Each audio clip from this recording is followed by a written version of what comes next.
I'm going to give you a crash course in making a short film by giving you the 10 rules you should follow when going out to shoot a short. This is great for first-time filmmakers who don't really know where to start. By the way, my name is Shannon Walsh. I've made over 16 short films and a feature film. I've been acting for a little over a decade, and these are my top recommendations. Don't make the mistakes I did. Number one, build your story around a location that you have access to. Let's say your uncle has a barn in rural Virginia. Well, what story can you write that revolves around that barn? The reason why I say this is because locations are extremely expensive. If you can borrow someone's location for free, then you are saving yourself a ton of money and a huge headache. Number two, find a comp. What do I mean by that? Find a piece of work that could be a short film, a feature film that has the aesthetic and vibe that you want in yours. Look, this is not stealing. Art is being inspired by other people's art. This is a huge one because you need to know exactly what's in your head going into shooting a short film. Honestly, finding comps is the best way to do that. Number three, find a seasoned DP who owns their gear. What is a DP? It's a director of photography. This is the dude or the woman who's going to shoot your film. So go and find a DP who owns their gear because that's going to save you a ton of money. This is probably somewhat controversial, but if it is your first time going and shooting with someone who already owns the camera, is going to save you a lot of time, money, and headache. Number four, know where to find your crew. Now, I've actually had a ton of luck with local Facebook groups. So if you live wherever you live, go and find a film Facebook group. There's going to be a lot of people in there. Some are going to be sound people, some are going to be production designers who are going to work with the set, some are going to be cinematographers. Meet for coffee before you guys decide to work together.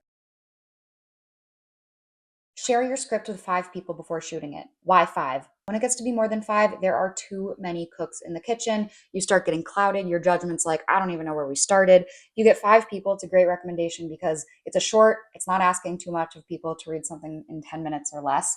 And if you start to see a note that more than 2 people are bringing up, you really need to address that note.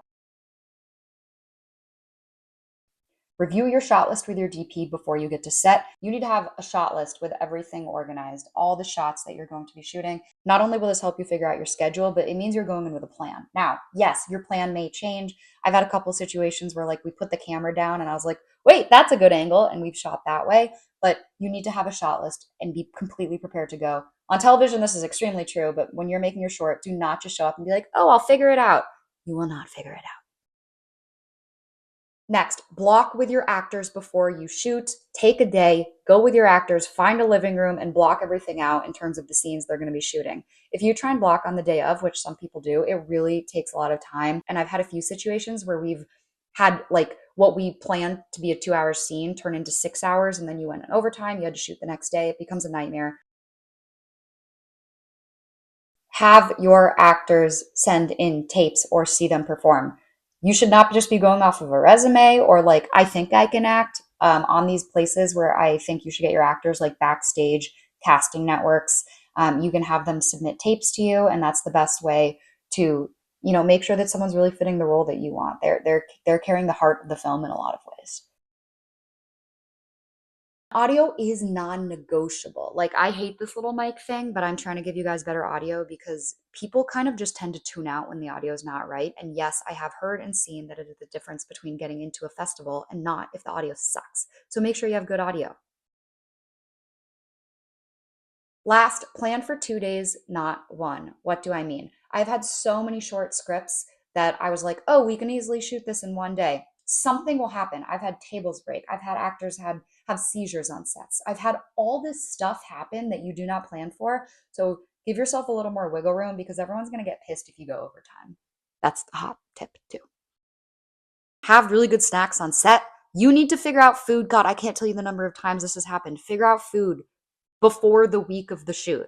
Figure out the lunch, figure out the catering, figure out how you're feeding everyone, and have snacks. Crumpy crew is not going to be happy and not going to do their best work. Same with actors. So have snacks, have that all ready to go.